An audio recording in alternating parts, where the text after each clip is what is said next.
Hello, my name is Paul Kirkwood and I'm a tutor at Kaplan Financial. I'm here today to talk to you about ACCA P1, in particular ethical theories, and my main aim today is to try and keep things simple. In terms of an introduction, the ACCA P1 paper has ethical theories in a great number of the individual papers. It's important that you're comfortable with ethical theories and they really can be your friend. But I know from my experience when I was starting to prep for this paper as a tutor, I found the ethical theories chapter a little bit daunting. The terminology put me off. So as I said, I'm here today to really try and focus on keeping things simple, what you need to know for the exam itself. Okay, in a little bit more detail, here are the key things we're going to cover. Just two main things. I'm going to review the core ethical theories in the ACCA P1 syllabus and try and explain them in simple terms. There are three that we're going to cover today. That's absolutism and relativism. We're going to extend that and think about deontological and teleological views. And we'll also think about Kohlberg's CMD theory, which is my favourite. For each of them, I want to try and build a little bit of practical exam confidence as well. So I want to see how they've been examined, how the marks are split, and how we can keep it simple in our answers. That's the idea. But let's start with a question. And first of all, who do you think here looks the most trustworthy? Is it man A or is it man B? Take your time. Man A looks a jolly fellow, looks to be enjoying himself, but I think man B looks a professional type figure. So is it man A? Is it man B? You decide. Well, if you chose man B, that's Bernard Madoff, who's currently serving an extended jail term for fraud, money laundering in the United States. If you chose man A, that's my dad. Okay, I'd trust him, but sometimes it's difficult to judge books by their covers, for want of a better phrase. Whether someone is moral, whether someone does behave ethically, is very difficult to see from simply looking at their faces. Let's try another question. Let's start thinking about you. Let's say you were in the office and you walked up a stairwell and you found some money lying on the floor. Let's say here it was £1, a shiny pound looking up at you. What would you do in those circumstances? Would it be A, would you leave it alone? Would it be B, would you pick it up and spend it? C, would you pick it up and give it to charity perhaps? D, would you pick it up and hand it in at reception? Or E, would it be something else? Take a moment. What would you do? Well, when I ask this in class, I get a range of answers. I get some people who tell me they would leave it alone. It's only £1. It might be stuck to the floor. I'm not picking that up. I get others who would say, I'll spend it.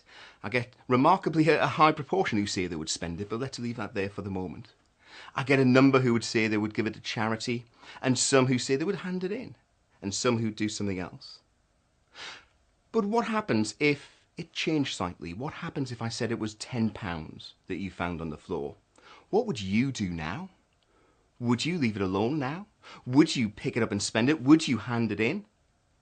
For me, for £1, I'd probably pick up the pound. I'd like to think I'd give it to charity, but I'd probably end up putting it in my pocket and spending it.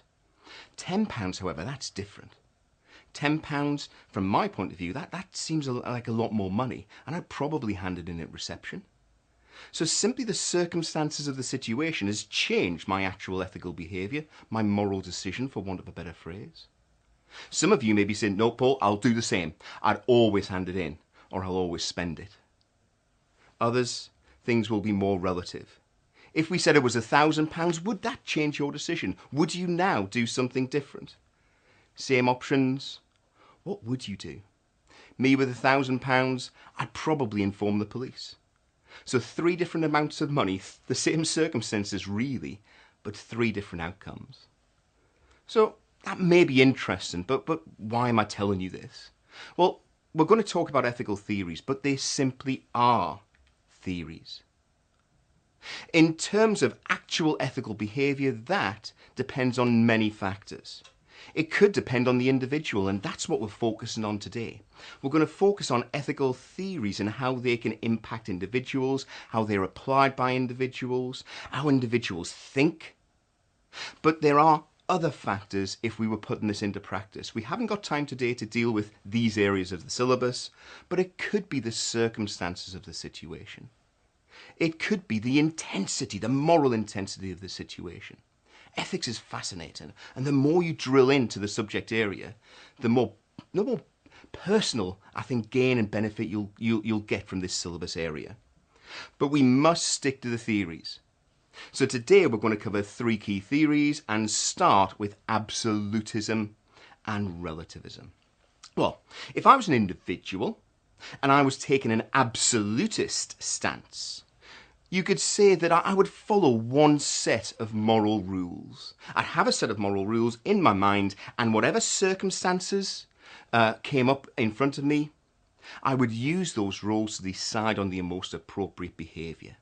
I believe those rules shouldn't change over time, and I believe those rules should be common to all. That's an absolutist approach. I could use the word dogmatic to describe an absolutist. Now, hopefully there's nothing here that really is difficult to understand. Maybe the word absolutism is, but the actual explanation is very, very simple. I'll come back to that word dogmatic just in a moment. Let's look at the other side, relativist. Now, a relativist would believe that there's many sets of acceptable rules in society, and those rules can change depending on situations or depending on time. So the rules can change over time. So these are 2 very, very different positions. And in an exam, it can actually be quite straightforward to pick someone who's adopting an absolutist position compared to someone who's adopting a relativist position. If I'm a relativist, I could say that you're adopting a pragmatic position. So what about those 2 words, dogmatic and pragmatic? Well, absolutists, we could say, are dogmatic in their nature. They would believe that there are some absolute truths that should be followed. A set of rules. A pragmatic person would believe that actually, there are no absolute rules. And each situation that we come to, we must assess. Take back to the coin on the stair.